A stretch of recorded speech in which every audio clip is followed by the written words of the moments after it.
الرحمن الرحيم. السلام عليكم ورحمة الله وبركاته. الحمد لله الذي علم القرآن والصلاة والسلام على محمد رسوله الأمين وآله وصحبه أجمعين أما بعد. സഹോദരങ്ങളെ, പരിശുദ്ധ ഖുർആനിലെ സൂറത്തുൽ ഫാത്തിഹയിലെ അർ-റഹ്മാൻ റഹീം എന്ന ആയത്തിന്റെ വിശദീകരണം കഴിഞ്ഞ ആഴ്ചയിൽ നമ്മൾ പഠിച്ചതിൽ നിന്ന് അതിന്റെ ഒരു തുടർച്ചയാണ് ഇന്ന് ഇൻഷാ അല്ലാഹ്. അർ-റഹ്മാൻ റഹീം എന്ന ആയത്തിൽ അള്ളാഹുവിന്റെ രണ്ട് നാമങ്ങളുണ്ട് എന്ന് നമ്മൾ പഠിക്കുകയുണ്ടായി. അതിലെ അർ-റഹ്മാൻ എന്ന നാമമാണ് ഇന്ന് ഇൻഷാ അല്ലാഹ് നമ്മൾ പഠിക്കാൻ വേണ്ടി പോകുന്നത്. അള്ളാഹുവിന്റെ നാമം, ആ നാമം ഉദ്ദേശിച്ചുകൊണ്ടും,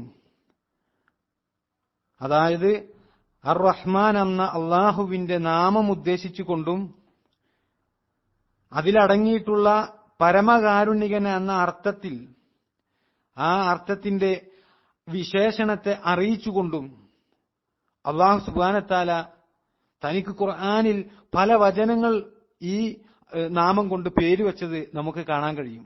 അള്ളാഹുവിന് പരിശുദ്ധ ഖുർആനിൽ അർ-റഹ്മാൻ എന്ന നാമം പേരുവെച്ചതായിട്ട് നമുക്ക് കാണാൻ കഴിയും. ഇമാം ഇബ്നുൽ ഖയ്യിം റഹിമഹുല്ലാഹ് അദ്ദേഹത്തിന്റെ ബദായിഉൽ ഫവായിദ് എന്ന് പറയുന്ന ഗ്രന്ഥത്തിൽ പറയുന്നുണ്ട്, നിശ്ചയം അർ-റഹ്മാൻ എന്നത് അള്ളാഹുവിൽ നിലനിൽക്കുന്ന വിശേഷണത്തെയാണ് അറിയിക്കുന്നത്. അള്ളാഹുവിൽ നിലനിൽക്കുന്ന വിശേഷണത്തെയാണ് അറിയിക്കുന്നത്. അർ-റഹീം ആകട്ടെ കരുണ കാണിക്കപ്പെടുന്നവനോടുള്ള ആ വിശേഷണത്തിന്റെ ബന്ധത്തെയാണ് അറിയിക്കുന്നത്. ഇത് രണ്ടും തമ്മിൽ വ്യത്യാസമുണ്ട്. ഒന്ന് വിശേഷണത്തിനാണ്, രണ്ട് അള്ളാഹുവിന്റെ പ്രവർത്തിക്കാണ് എന്നർത്ഥം. ഒന്നാമത്തേത് റഹ്മത്ത് അവന്റെ വിശേഷണമാണ് എന്ന് അറിയിക്കുമ്പോൾ, രണ്ടാമത്തേത് തന്റെ റഹ്മത്ത് കൊണ്ട് അവൻ പടപ്പുകളോട് കരുണ കാണിക്കുന്നതിനെയാണ് അറിയിക്കുന്നത് എന്ന് ഇമാം ഇബ്നുൽ ഖയ്യിം റഹിമഹുല്ലാഹ് വിശദീകരിച്ചത് നമുക്ക് കാണാൻ കഴിയും. ഇവിടെ അള്ളാഹു എന്ന നാമത്തെ പോലെ തന്നെ അർ-റഹ്മാൻ എന്ന നാമവും അള്ളാഹുവിന് മാത്രം പ്രത്യേകമായ നാമമാണ് എന്ന് പണ്ഡിതന്മാർ ഉണർത്തുകയാണ്. അതുകൊണ്ട് തന്നെ അള്ളാഹു എന്ന് ആ അള്ളാഹുവിന്റെ നാമം കൊണ്ട് മറ്റാരെയും നമ്മൾ പേര് വിളിക്കാൻ പാടില്ല എന്നുള്ളതുപോലെ തന്നെ അർ-റഹ്മാൻ എന്ന നാമം കൊണ്ടും അള്ളാഹുവിന് മാത്രമായിട്ടുള്ള പ്രത്യേകമായിട്ടുള്ള നാമമായതുകൊണ്ട് റഹ്മാൻ എന്ന പേര് വേറെ ആർക്കും ഉപയോഗിക്കാൻ പാടുള്ളതല്ല എന്ന് കൃത്യമായി പണ്ഡിതന്മാർ ഉണർത്തി കഴിഞ്ഞ ക്ലാസ്സിൽ നമ്മൾ ആ വിഷയ സംബന്ധമായി ചർച്ച ചെയ്തതാണ്. അള്ളാഹു സുബ്ഹാനഹു വ തആല പറയുകയാണ്, ഖുൽ യദ്ഉല്ലാഹ അബിദുർ റഹ്മാൻ അയ്യമ്മാ തദ്ഉ ഫലഹുൽ അസ്മാഉൽ ഹുസ്നാ. നബിയെ പറയുക, നിങ്ങൾ അള്ളാഹു എന്ന് എന്നെ വിളിച്ചുകൊള്ളുക, അല്ലെങ്കിൽ റഹ്മാൻ എന്ന് വിളിച്ചുകൊള്ളുക. ഏതു തന്നെ നിങ്ങൾ വിളിക്കുകയാണ് എങ്കിലും അവനുള്ളതാകുന്നു ഏറ്റവും ഉത്കൃഷ്ടമായ നാമങ്ങളെന്ന് സൂറത്തു ഇസ്രായിലെ 110-ാമത്തെ ആയത്തിലൂടെ അള്ളാഹു പഠിപ്പിക്കുകയാണ്. ഇവിടെ അള്ളാഹു നമ്മളോട് ആവശ്യപ്പെടുകയാണ് എന്ത്? നിങ്ങൾ അള്ളാഹുവിനെ വിളിച്ചുകൊള്ളുക. എങ്ങനെ വിളിച്ചോളാന്?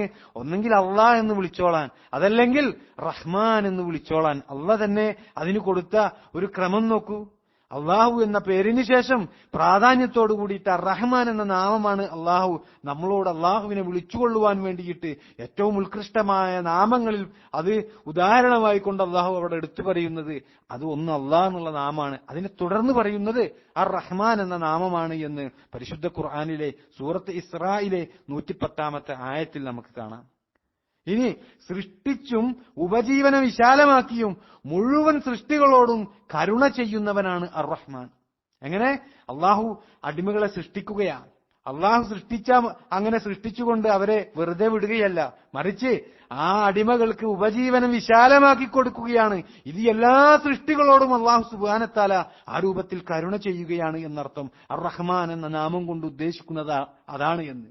അള്ളാഹുവിലുള്ള ആ റഹ്മത്ത് ഈ ഭൗതികമായ ലോകത്ത് വഴിപ്പെട്ടവനും വഴിപ്പെടാത്തവനും ഒരുപോലെ ലഭിക്കുമെന്നുള്ളതാണ്. അള്ളാഹുവിനെ അനുസരിക്കുന്ന ആളുകൾക്കും അള്ളാഹു തന്നെ ഇല്ല എന്ന് പറയുന്ന തനി ധിക്കാരികളായ ആളുകൾക്ക് വരെ അള്ളാഹുവിൽ നിന്നുള്ള ഈ റഹ്മത്ത് ഭൗതിക ലോകത്ത് കിട്ടുമെന്നർത്ഥം. അള്ളാഹു സുബ്ഹാനഹു വ തആല സൂറത്ത് അഅ്റാഫിലെ 156-ാമത്തെ ആയത്തിൽ പറഞ്ഞില്ലേ, വറഹ്മതി വസിഅത് കുല്ല ഷൈഇൻ, എന്റെ കാരുണ്യമാകട്ടെ സർവ്വ വസ്തുക്കളെയും ഉൾക്കൊള്ളുന്നതായിരിക്കുമെന്നാണ് അള്ളാഹു സുബ്ഹാനഹു വ തആല പറയുന്നത്. അള്ളാഹുവിന്റെ കാരുണ്യം എല്ലാ വസ്തുക്കളെയും ഉൾക്കൊള്ളുന്നതായിരിക്കുമെന്ന് അള്ളാഹു സുബ്ഹാനഹു വ തആല പ്രഖ്യാപിക്കുകയാണ് എന്നർത്ഥം. അള്ളാഹുവിന്റെ അറിവ് എല്ലാത്തിനെയും ഉൾക്കൊള്ളുന്നത് പോലെ തന്നെ ആ അറിവ് എല്ലാത്തിലെയും വിശാലമായിട്ട് അള്ളാഹുവിന്റെ അറിവുണ്ട് എങ്കിൽ സഹോദരങ്ങളെ, ആ അറിവ് ഏതൊന്നിനെ ചൂഴ്ന്നു നിൽക്കുന്നുവോ അതിനെയെല്ലാം അള്ളാഹുവിന്റെ കാരുണ്യം പൊതിഞ്ഞിരിക്കുന്നു എന്നാണ് ഇസ്ലാം പഠിപ്പിക്കുന്നത്, പ്രമാണങ്ങൾ പഠിപ്പിക്കുന്നത്. നോക്കൂ, സൂറത്ത് മുഅ്മിനിലെ 7-ാമത്തെ ആയത്ത്, റബ്ബന വസിഅത കുല്ല ഷൈഇൻ റഹ്മതൻ വഇൽമാ, ഞങ്ങളുടെ രക്ഷിതാവേ നിന്റെ കാരുണ്യവും അറിവും സകല വസ്തുക്കളെയും ഉൾക്കൊള്ളുന്നതായിരിക്കുന്നു എന്ന് അല്ലാഹു സുബ്ഹാനഹു വ തആല പറയുകയാണ്. എന്നാൽ സഹോദരങ്ങളെ, നമ്മൾ ഇതോടൊപ്പം ഗൗരവമായി മനസ്സിലാക്കേണ്ടത് എന്താ?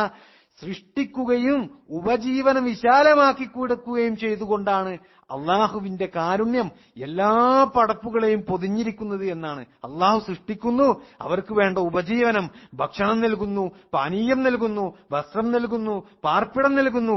അതുമാത്രമല്ല, ഈ ഭൂമിയിൽ ഒരുപാട് വിഭവങ്ങൾ അള്ളാഹു സുബ്ഹാനഹു വ തആല നമുക്ക് കനിഞ്ഞു നൽകിയിട്ടുണ്ട്. അതെല്ലാം അള്ളാഹുവിന്റെ ഈ കാരുണ്യത്തിൽ അടങ്ങിയിട്ടുണ്ട് എന്നുള്ളത് കൃത്യമായി കൊണ്ട് ഇസ്ലാമിക പ്രമാണങ്ങൾ നമ്മെ പഠിപ്പിക്കുകയാണ് എന്നർത്ഥം. ഈ അള്ളാഹുവിന്റെ കാരുണ്യം അള്ളാഹുവിന്റെ കോപത്തെ കവച്ചു വെക്കുന്നതാണ് എന്ന് നബി സല്ലല്ലാഹു അലൈഹി വസല്ലമ പറയാ. അള്ളാഹുവിന്റെ വിശേഷണത്തിൽപ്പെട്ട അള്ളാഹു കരുണ ചെയ്യുമെന്നുള്ളത്, അതുപോലെ തന്നെ അള്ളാഹു കോപിക്കുമെന്നുള്ളതും അള്ളാഹുവിന്റെ വിശേഷണത്തിൽപ്പെട്ടതാണ്. എന്നാൽ നബി സല്ലല്ലാഹു അലൈഹി വസല്ലമ നമുക്ക് പഠിപ്പിച്ചു തരികയാണ്, ഇന്നല്ലാഹ ലമ്മാ ഖവൽ ഖൽഖ, നിശ്ചയം അള്ളാഹു സൃഷ്ടിപ്പിൽ നിന്ന് വിരമിച്ചപ്പോൾ കതബ ഇൻദഹു ഫൗക അർശിഹി, തന്റെ അടുക്കൽ തന്റെ അർശിനു മീതെ രേഖപ്പെടുത്തുകയുണ്ടായി. അള്ളാഹു രേഖപ്പെടുത്തുക. എന്താ അള്ളാഹു രേഖപ്പെടുത്തിയത്? ഇന്ന റഹ്മതി സബഖത് അളബി, എന്റെ കാരുണ്യം എന്റെ കോപത്തെ മുൻകടന്നിരിക്കുന്നു തീർച്ച എന്ന് അള്ളാഹു രേഖപ്പെടുത്തിയതായിട്ട് റസൂലുള്ളാഹി സ്വല്ലല്ലാഹു അലൈഹി വസല്ലമ നമുക്ക് പഠിപ്പിച്ചു തരിക സഹോദരങ്ങളെ. എന്നാൽ അള്ളാഹുവിന്റെ പ്രത്യേകമായ ഒരു കാരുണ്യമുണ്ട്. അത് അവനിൽ യഥാവിധം വിശ്വസിച്ച ആളുകൾക്ക് മാത്രം ലഭിക്കുന്നതാണ്. അത് പുണ്യകർമ്മം നമുക്ക് ചെയ്യാനുള്ള ഒരു തൗഫീഖ് കിട്ടണം. നന്നാകണമെന്ന് പല ആളുകളും വിചാരിക്കും, പക്ഷേ അള്ളാഹുവിൽ നിന്നുള്ള ഒരു തൗഫീഖ് കിട്ടണം അതിന്. അതുപോലെ തന്നെ ആ നന്നായി കഴിഞ്ഞുകൊണ്ട് അള്ളാഹുവിന്റെ ദീനിലെ ആ നന്മയിലേക്കൊക്കെ നമ്മൾ എത്തിപ്പെടുവാൻ വേണ്ടിയിട്ട്, അതുപോലെ തന്നെ അള്ളാഹുവിന്റെ ദീനുമായി ബന്ധപ്പെട്ടുകൊണ്ടുള്ള നമ്മളുടെ അഖീദ, നമ്മളുടെ വിശ്വാസം, അതിലെ സ്ഥൈര്യത കിട്ടാൻ വേണ്ടിയിട്ട്, അതുപോലെ തന്നെ നമുക്ക് കൃത്യമായ അള്ളാഹുവിൽ നിന്നുള്ള ഒരു ഹിദായത്തും അതിനുശേഷം അത് ഇസ്തിഖാമത്തോടുകൂടി നമ്മൾ അതിൽ അടിയുറച്ചുകൊണ്ട് നമ്മൾ ജീവിക്കുവാനും, അങ്ങനെ ജീവിച്ച് ഈ പാരത്രികമായിട്ടുള്ള ലോകത്തുള്ള വിജയവും അതുപോലെ തന്നെ നമുക്ക് മോക്ഷവും കിട്ടി അങ്ങനെ സ്വർഗത്തിലേക്ക് കടക്കാനുതകുന്ന രൂപത്തിൽ ഒരു ഈമാനികമായിട്ടുള്ള ഒരു കാരുണ്യമുണ്ട്. അത് അല്ലാഹു സുബ്ഹാനഹു വ തആലയിൽ നിന്ന് പ്രത്യേകമായി ലഭിക്കുന്ന കാരുണ്യമാണ് എന്ന് സഹോദരങ്ങളെ നമ്മൾ മനസ്സിലാക്കേണ്ടതുണ്ട്. കരുണാമയനായ അള്ളാഹു 100 കരുണ പടച്ചിരിക്കുന്നുവെന്നാണ് നബി സല്ലല്ലാഹു അലൈഹി വസല്ലം പഠിപ്പിച്ചു തന്നത്. ഒന്ന് ആലോചിച്ച് നോക്കണം സഹോദരങ്ങൾ, വളരെ ഗൗരവത്തിൽ നമ്മൾ മനസ്സിലാക്കേണ്ട ഒരു ഹദീസാണ് ഇത്. അവന് 100 കരുണയുണ്ട്. ആർക്ക്? അള്ളാഹുവിന് 100 കരുണയുണ്ട്. അതിലൊന്നു മാത്രമാണ് ഭൂമിയിൽ നമ്മൾ കണ്ടുകൊണ്ടിരിക്കുന്നത് എന്ന് റസൂലുള്ളാഹി സ്വല്ലല്ലാഹു അലൈഹി വസല്ലമ നമുക്ക് പഠിപ്പിച്ചു തരിക. അബൂ ഹുറൈറ റളിയല്ലാഹു അൻഹു നിവേദനം ചെയ്യുന്ന ഒരു ഹദീസിൽ കാണാം, ഇന്നല്ലാഹ ഖലഖ റഹ്മത യൗമൽ ഖലഖഹ യൗമ ഖലഖ ആമിഅത റഹ്മത്ത്, നിശ്ചയം അല്ലാഹു റഹ്മത്തിനെ സൃഷ്ടിച്ച നാളിൽ 100 റഹ്മത്ത് സൃഷ്ടിച്ചു. ഫഅംസക ഇൻദഹു 99 റഹ്മ, അവൻ തന്റെ അടുക്കൽ 99 റഹ്മത്തിനെ പിടിച്ചു വെച്ചു. വഅർസല ഫീ ഖൽഖിഹി കുല്ലിഹിം റഹ്മത്തൻ വാഹിദ, അവന്റെ മുഴു സൃഷ്ടികൾ എല്ലാവരിലേക്കും ഒരു റഹ്മത്ത് അയക്കുകയും ചെയ്തു എന്ന് ഇമാം ബുഖാരി റിപ്പോർട്ട് ചെയ്യുന്ന ഹദീസിൽ കാണാം. അള്ളാഹു 100 റഹ്മത്തിനെ സൃഷ്ടിക്കുക. 100 റഹ്മത്തിനെ അള്ളാഹു സൃഷ്ടിച്ചതിന് ശേഷം അതിൽ 99 റഹ്മത്തിനെ അള്ളാഹു പിടിച്ചു വെച്ചു. ബാക്കി ഒരെണ്ണമാണ് ഈ ഭൂമിയിൽ നമ്മൾ കാണുന്നത് എന്ന്. ആ 99 ഇൻഷാ അല്ലാഹ് നമുക്ക് അടുത്ത ക്ലാസ്സിൽ ചർച്ച ചെയ്യാം. അത് വിശ്വാസികൾക്കുള്ളതാണ് എന്നർത്ഥം. എന്നാൽ സഹോദരങ്ങളെ, നമ്മൾ കണ്ടുകൊണ്ടിരിക്കുന്ന ആ ഒരു അള്ളാഹുവിന്റെ ഒരു റഹ്മത്തുണ്ടല്ലോ, 100-ൽ ആ ഒരെണ്ണം മാത്രമാണ് നമ്മൾ ഇന്ന് കണ്ടുകൊണ്ടിരിക്കുന്നത്. ആ ഒരു കരുണ കൊണ്ട് മാത്രമാണ് സഹോദരങ്ങളെ മനുഷ്യരിലും ജന്തുക്കളുടെ ഇടയിലും അവർ പരസ്പരം അന്യോന്യം കരുണ കാണിക്കുന്നത് എന്ന് കാണാൻ കഴിയും. അള്ളാഹുവിന്റെ റസൂൽ സല്ലല്ലാഹു അലൈഹി വസല്ലമ പഠിപ്പിച്ചു തരികയായത്, ഇന്ന ലില്ലാഹി മിഅത റഹ്മ, നിശ്ചയം അള്ളാഹുവിന് 100 കാരുണ്യമുണ്ട്. അവയിൽ നിന്ന് ഒന്ന് അവൻ ജിന്നുകൾക്കും മനുഷ്യർക്കും മൃഗങ്ങൾക്കും ഇഴജന്തുക്കൾക്കും ഇടയിൽ അവതരിപ്പിച്ചിരിക്കുന്നു. ആ കരുണ കൊണ്ട് അവർ അന്യോന്യം അലിവ് കാണിക്കുകയും അന്യോന്യം കരുണ കാണിക്കുകയും ചെയ്യുന്നുണ്ട്. അതുകൊണ്ടാണ് വന്യമൃഗങ്ങൾ അവയുടെ കുഞ്ഞുങ്ങളോട് മയത്തിൽ പെരുമാറുന്നത് എന്ന് റസൂലുള്ളാഹി സ്വല്ലല്ലാഹു അലൈഹി വസല്ലമ പഠിപ്പിച്ചു തരിക. എന്നിട്ടോ അള്ളാഹു 99 കാരുണ്യത്തെ പിന്തിപ്പിച്ചിരിക്കുകയാ. യർഹമു ബിഹാ ഇബാദഹു യൗമൽ ഖിയാമ. അതുകൊണ്ട് ആ 99 പിന്തിപ്പിച്ച കാരുണ്യം കൊണ്ട് അവൻ തന്റെ ദാസന്മാരോട് അന്ത്യനാളിൽ കരുണ കാണിക്കുമെന്ന് ഇമാം ബുഖാരി രേഖപ്പെടുത്തിയ ഹദീസിൽ കാണാൻ കഴിയും. സഹോദരങ്ങളെ, സുബ്ഹാനല്ലാഹ്, ഒന്ന് ആലോചിച്ച് നോക്കൂ. ഇന്ന് നമ്മൾ പരസ്പരം ജന്തുക്കളും അതുപോലെ തന്നെ മനുഷ്യന്മാരുമൊക്കെ തന്റെ കുഞ്ഞുങ്ങളോടും മറ്റുള്ള ആളുകളോടും ഒക്കെ കാണിക്കുന്ന ഒരു സ്നേഹമുണ്ട്, ഒരു കരുണയുണ്ട്. അതൊക്കെ അള്ളാഹുവിന്റെ ഒരു കരുണയിൽപ്പെട്ടതാണ് എന്ന് നബി സല്ലല്ലാഹു അലൈഹി വസല്ലം പഠിപ്പിച്ചു തരിക. ഒരു റഹ്മത്തിൽപ്പെട്ടതാ. ബാക്കിയുള്ളതെല്ലാം പരലോകത്തേക്ക് വെച്ചിരിക്കുക, വിശ്വാസികളായ ആളുകൾക്ക് നൽകാൻ വേണ്ടിയിട്ട്. അള്ളാഹുവിന്റെ കാരുണ്യമാണ് സ്വർഗം. അതിലേക്ക് പ്രവേശനം നൽകുക ആർക്കാ? അള്ളാഹു സുബ്ഹാനഹു വ തആല കനിഞ്ഞ പ്രത്യേകക്കാരായ ആളുകൾക്ക് മാത്രമാണ് എന്ന് ഹദീസിൽ കാണാൻ കഴിയും. അബൂ ഹുറൈറ റളിയല്ലാഹു അൻഹു നിവേദനം ചെയ്യുന്ന ഹദീസിൽ നബി സല്ലല്ലാഹു അലൈഹി വസല്ലം പറയുകയാണ്, ഖാല അല്ലാഹു തബാറക വ തആല ലിൽ ജന്ന, അല്ലാഹു സ്വർഗ്ഗത്തോട് പറയുകയാണ്, അൻതി റഹ്മതി, നീ എന്റെ കാരുണ്യമാണ്. അർഹമു ബികി മാ അശാഉ മിൻ ഇബാദി, നിന്നെക്കൊണ്ട് ഞാൻ ഉദ്ദേശിക്കുന്ന എന്റെ ദാസന്മാരോട് ഞാൻ കരുണ കാണിക്കുമെന്ന് ഇമാം ബുഖാരിയും മുസ്ലിമും റിപ്പോർട്ട് ചെയ്ത ഹദീസിൽ കാണാൻ കഴിയും. അല്ലാഹു പറയുന്നത് സ്വർഗ്ഗത്തോട് നീ എന്റെ കാരുണ്യമാണ് എന്ന്.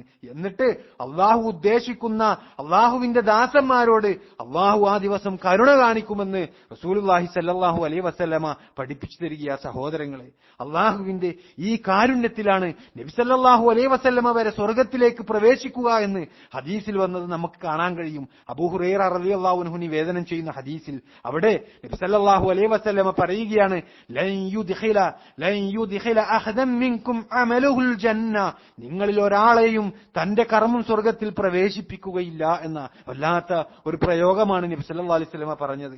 നിങ്ങളിൽ ഒരാളെയും തന്റെ കർമ്മം സ്വർഗ്ഗത്തിൽ പ്രവേശിപ്പിക്കുകയില്ല. ഖാലു, ആ സമയം സ്വഹാബികൾ ചോദിക്കുകയാണ്, വലാ അൻത യാ റസൂലല്ലാഹ്, അള്ളാഹുവിന്റെ ദൂതരെ താങ്കളെയും അങ്ങനെയാണോ?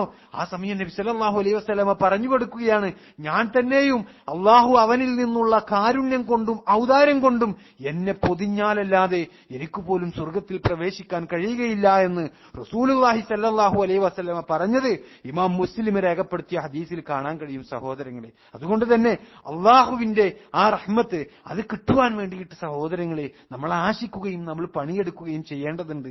പരിശുദ്ധ ഖുർആനിൽ അർ-റഹ്മാൻ എന്ന നാമം 57 തവണ ആവർത്തിച്ചുകൊണ്ട് പരിശുദ്ധ ഖുർആനിൽ വന്നിട്ടുണ്ട്. 57 തവണയാണ് ഖുർആനില് അർ-റഹ്മാൻ എന്ന നാമം വന്നിട്ടുള്ളത്. അതിന് 6 തവണ അർ-റഹീം എന്ന നാമത്തോടു കൂടി ചേർന്നുകൊണ്ടാണ് ഈ അർ-റഹ്മാൻ എന്ന നാമം വന്നിട്ടുള്ളത്. ബാക്കിയുള്ള സ്ഥലങ്ങളിലെല്ലാം തനിച്ചാണ് അർ-റഹ്മാൻ എന്ന നാമം വന്നത് എന്ന് കാണാൻ കഴിയും. ഈ നാമം അള്ളാഹുവിനുള്ളത് അറിയിക്കുന്ന സഹോദരങ്ങളെ ഹദീസുകൾ വന്നിട്ടുണ്ട്. അർ-റാഹിമൂന യർഹമുഹുമുർ റഹ്മാൻ, കരുണ കാണിക്കുന്നവരോട് കരുണാവാരിധിയായവൻ കരുണ കാണിക്കുമെന്ന് ഇമാം തിർമിദി റിപ്പോർട്ട് ചെയ്ത ഹദീസിൽ കാണാൻ കഴിയും. അതുപോലെ തന്നെ ഉഹുദ് പർവ്വതത്തോളം കടമുണ്ടെങ്കിൽ അള്ളാഹു അത് വീട്ടി നൽകുവാൻ വേണ്ടിയിട്ട് നബി സല്ലല്ലാഹു അലൈഹി വസല്ലമ മുആദ് റളിയല്ലാഹു അൻഹുവിനെ പഠിപ്പിച്ച ഒരു ഹദീസ്, അനസ് ഇബ്നു മാലിക് റളിയല്ലാഹു അൻഹുവിൽ നിന്നും ഇമാം തബറാനി റിപ്പോർട്ട് ചെയ്യുന്ന ഹദീസ്, ഉഹുദ് മലയോളം കടമുണ്ടെങ്കിൽ ആ കടം വീട്ടാനുള്ള ഒരു മാർഗമായിക്കൊണ്ട് റസൂലുള്ളാഹി സ്വല്ലല്ലാഹു അലൈഹി വസല്ലം പഠിപ്പിച്ചതാ.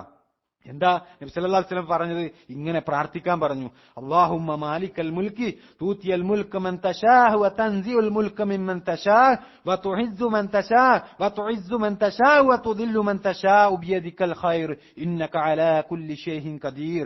ആധിപത്യത്തിന്റെ ഉടമസ്ഥനായ അല്ലാഹുവേ, നീ ഉദ്ദേശിക്കുന്നവർക്ക് നീ ആധിപത്യം നൽകുന്നു, നീ ഉദ്ദേശിക്കുന്നവരിൽ നിന്ന് നീ ആധിപത്യം എടുത്തു നീക്കുകയും ചെയ്യുന്നു, നീ ഉദ്ദേശിക്കുന്നവർക്ക് നീ പ്രതാപം നൽകുന്നു, നീ ഉദ്ദേശിക്കുന്നവർക്ക് നീ നിന്ദ്യത വരുത്തുകയും ചെയ്യുന്നു.